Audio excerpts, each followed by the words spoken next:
Isang magandang umaga naman mga kateknisyan. So, may bago na naman tayong project. So, gagawa tayo ng box para sa Crown PA 1550K na model. So, ang speaker na to ay nasa 550 watts.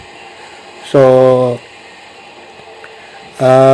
bumili sila ng ganito kasi mura lang online at saka maganda daw base dun sa review sa sa review online. So, bumili rin ng may-ari ng dalawa at ipapagawa sa atin yung box niya. So, itong speaker na to, mura lang yung PA 1550K na Crown. Nasa 1,600 yata ang isa. 15 inches yung diameter niya. Hindi die-cast yung bakal niya.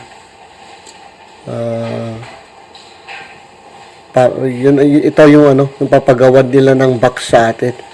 So, ang design na gagawin natin dito ay parang L-ported siya.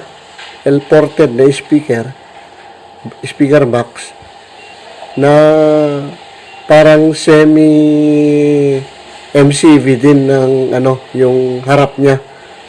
Parang may pagkahawig dun sa MCV box na ang lapad niya lapad nito nasa 20 inches by 24 at saka yung taas niya nasa 30 inches by 24 inches. So, malaki-laki din yung box niya.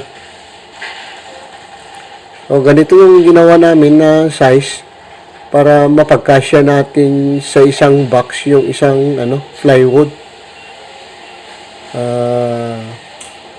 Yung legit kasi na na MCB box, kinukulang yung isang plywood doon sa isang box na para doon sa 15 inches na speaker. So ito, nagbawas kami ng ang mga brace at saka ibang design niya. Kaya L-ported na box design, yung harap niya semi MCV box yung harap niya. So, napapansin nyo yung yung plywood na ginamit natin. Ito yung yung pang-forma pag sa construction. Pag tayo sa construction, ginagawa nilang forma to sa pag gumagawa sila ng biga o kaya haligi ng bahay. So, ito yung binili ng may-ari na klase ng plywood. Mas mura daw. Nasa 900 plus lang. Mas mura kaysa dun sa talagang plywood na klase. Saka itong ganitong klaseng ganitong klaseng plywood, matibay siya kasi kapag ginagawang formas to sa construction, matagal din nilang ginagamit, naaarawan at sa nauulanan pa. Kaya ito yung binili ng may-ari.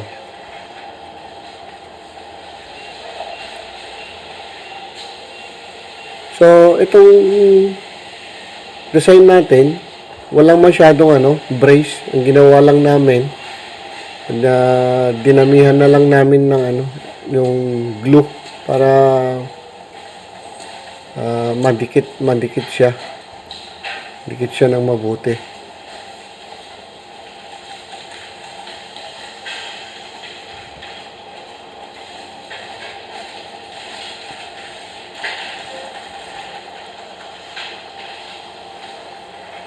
So, mga ka-technician, so Maraming salamat nga pala sa ano, palagi niyong panonood ng aking videos, sa suporta. At sana nakakatulong tong mga content ko,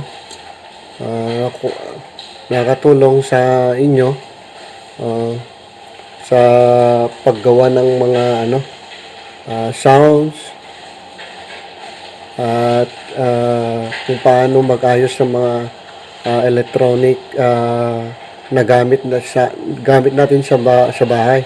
So itong mga content ko, ano to, ito yung mga pinapagawa sa akin, kasi hindi pa naman natin kaya na bumili ng mga gamit na i-content natin, kasi itong mga to medyo may kamahalan din ang nagagastos pag sarili natin budget. So kaya ang kino-content ko galing lahat sa mga customer ko, karamihan galing lahat sa mga customer ko. So bali 2 box tong gagawin natin. So itong kanya box niya, mga ka-technician, itong lagayan ng speaker, medyo nakaano siya ng konti,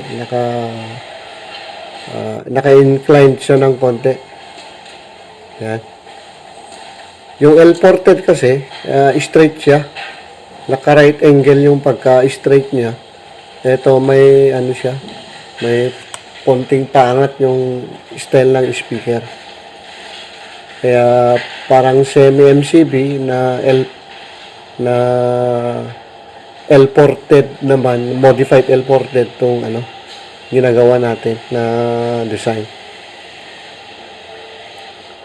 So dinadamihan na lang natin yung glue para iwas yung siya, may kapak yung tunog, para madikit siya ng mabuti.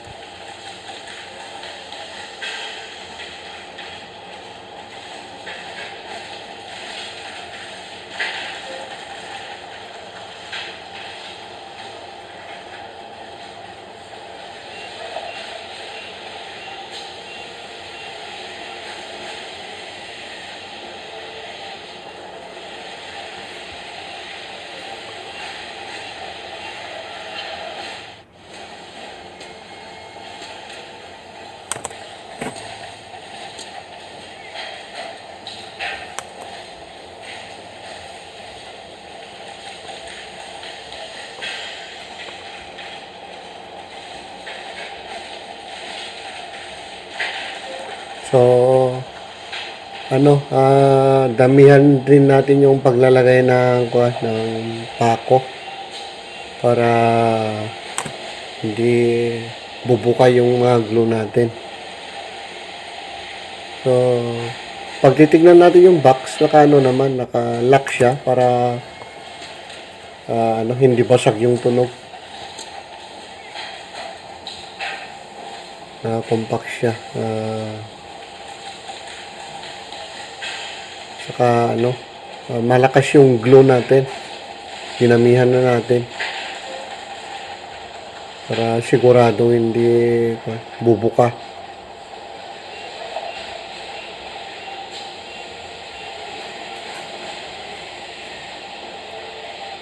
Actually, mga ka-technician, nasubukan ko na itong ganitong klaseng style ng box.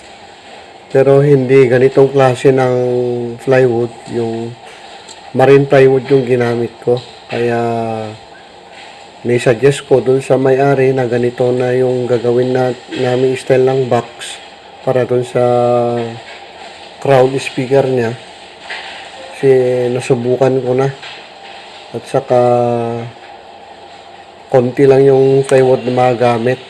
Bale, isang plywood bawat box.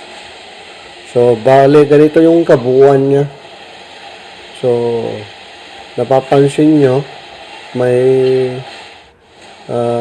sa gilid. May plywood din sa bandang gilid niya na nasa 2 inches. Diyan kakapit yung yung takip niya sa harap. Diyan may screw. So, yan na rin. Ganyan, yan na yung mga speaker natin. Nakapwesto dyan sa loob. 2 peraso. So, i-screw na lang natin. So, para matibay. Yan din ang mga mid natin. Nagamitin natin mid. Bale, DB audio yung mid natin na speaker. Saka ito yung amplifier natin. Ito ready-made to. Galing daw ibang bansa yung power amp niya. Yung power amp. Pero itong ano namin, itong pang mid namin,